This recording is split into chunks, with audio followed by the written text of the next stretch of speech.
የኦሊዳ ዋሻ በማዕከላዊ ኢትዮጵያ ክልል ሀዲያ ዞን ፎንቆ ከተማ አስተዳደር የሚገኝ የቱሪዝም መዳረሻ ስፍራ ነው። ዋሻውም በዳዋ ደገላ ዘመን ተፈልፍሎ እንደታነጸ በአፈ ታሪክ የሚነገር ሲሆን ከዛሬ 450 ዓመታት በፊት ድንጋዩ ተፈልፍሎ የተሰራ ስለመሆኑ የአካባቢ ነዋሪዎች ነግረውናል። ይህን ዳዋ አባቶቻችንን ብንጠይቀው ማን ሰራ፣ በዚህ አባት አከሌ ሰራ በዚህ ዓመተ ምህረት የሚል መረጃ አላገኘንም። ግን ጥሩ አባቶቻችን ይህን ዳው ዲገላ የሚባል ጊዜ ተሰራ የሚባል ወሬው ነው። ያላጣት ወሬውን እነሱ ሲያወሩ ሰማን። ግን ይህ ዳዋ ተሰይሞ ቢጠራ በዛ ዳዋ ብለን ነው የምንጠራ። ዳዋ ብለን ነው የምንጠራ። አገልግሎቱም በወቅቱ ለምሽግነት እንደተሰራም የሚነገር ነው። ይሄ ዋሻ ሲፈጠር ያው በወረራ ምክንያት ነው ይሄን ዋሻ እንትን አድርጉ። ያኔ እዚህ አካባቢ የነበሩ ማህበረሰቦች እዚህ አካባቢ ያሉ ማህበረሰቦች በዚህ አካባቢ ላይ ሆኖ ከወራሪዎች እዚህ ዋሻ ውስጥ ሆኖ ብዙ ጠላቶችን መመከት ችለዋል በዛ ጊዜ ማለት ነው። ያው በዚህ እንትን ላይ ዋሻ ውስጥ አጠቃላይ 59 ኪሎ ሜትር ይዞታ ማረጋገጫ ያለው ከዚህ እስከ ሰጠና ድረስ ነው ያለው እንትኑ። ከዚህ ይሄ ዋሻ የሚገኘው በጭንጎ ሰንሰለታማ ተራራ ላይ ነው። ዋሻው ከማዕከላዊ ኢትዮጵያ ክልል መቀመጫ ሆሳና ከተማ 23 ኪሎ ሜትር ከፎንቆ ከተማ 4.5 ኪሎ ሜትር ርቀት ላይ ይገኛል። የዋሻው አሰራርና በታሪካዊነቱ በዞኑ ከሚገኙም የቱሪዝም መዳረሻዎች በቀደምትነት ይጠቀሳል። የቱሪዝም መስህብነት ትልቅ ጠቀሜታ አለው። ምክንያቱም ሰዎች በራሳቸው አገር ላይ ያለውን ይሄ የቱሪስት መስህቦችን እንደዚህ መጥቶ ከማት ጋር ታይዘው ከቅርብ ጊዜ ወዲህ የተፈጠረው መነቃቃት በክልልም በዞን ደረጃም ልክ እንደናንተም በፌዴራል ደረጃም ያለው የሀገራችን ቱሪስት ወደዚህ መጥቶ ከቅርብ ጊዜ ወዲህ የዚህ የተፈጥሮና የሰው ሰራሽ የሆነ ዋሻ ሂደቶችን እያየ በተለይ ከቅርብ ጊዜ ከ3 እና ከ4 ዓመታት ወዲህ ወደዚህ መጥቶ በማየት የቱሪስት መስህብነትም እያገለገለ ያለበት ዋሻ ነው። ከዛም አንፃር ይህ ዋሻ የአካባቢንም ገጽታ ለመገንባትም አካባቢን ለማስታወቅም ትልቅ ጠቀሜታ ያለው ዋሻ ስለሆነ በዚህ ልክ ላይ መነቃቃቶች አሉ ከቅርብ ጊዜ ወዲህ።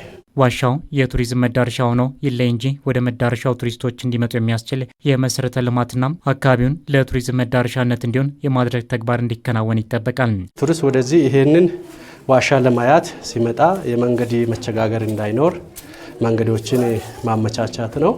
ከዛም አልፎ ደግሞ ይሄ ዋሻ ያለበት ይሄ የቱሪስት መስህብ የሆነ መዳረሻ የሆነ አካባቢዎች በፊት በዚህ ልክ ላይ እውቅና ከማግኘቱ በፊት ግለሰቦች በዙሪያ ላይ ዛፍ በመትከልም በዚህ ደረጃ እውቅና ያላገኘ ስለሆነ እንደ አካባቢያችንም ትልቅ መገለጫ ስለሆነ ካርታ አሰርተናል። ከይገባኛል ነፃ ለማድረግም ጥረት እያደረግን ነው እና ከዚህ በፊት ማንም ሰው እዚህ ያለ ምንም እውቅና ደርሶ አይቶ የራሱ የሆነ ፍላጎት አንጸባርቆ ይሄድ ነበር። አሁን የትኛውም የቱሪስት አካል የሚሆን ሰው ወደዚህ ሲመጣ ከከተማ አስተዳደር ኮሚኒኬት አድርጎ ከቀበሌ ኮሚኒኬት አድርጎ ያለውን የመጣበትን አሳውቆ ነው እዚህ ደረጃ ደርሶ መጥቶ ይሄንን አካባቢ አይቶና ያለውን ነገር ተረድቶ የሚሄደው።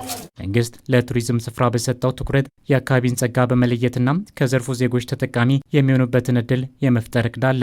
ታሪኩን ቢያለማ ወይም እንደነገሩን ከሆነ ቱሪዝም ሲመጣ ወረዳም ያድጋል፣ ቀበሌም ያድጋል፣ ሁሉም ያድጋል ነው የሚባለው።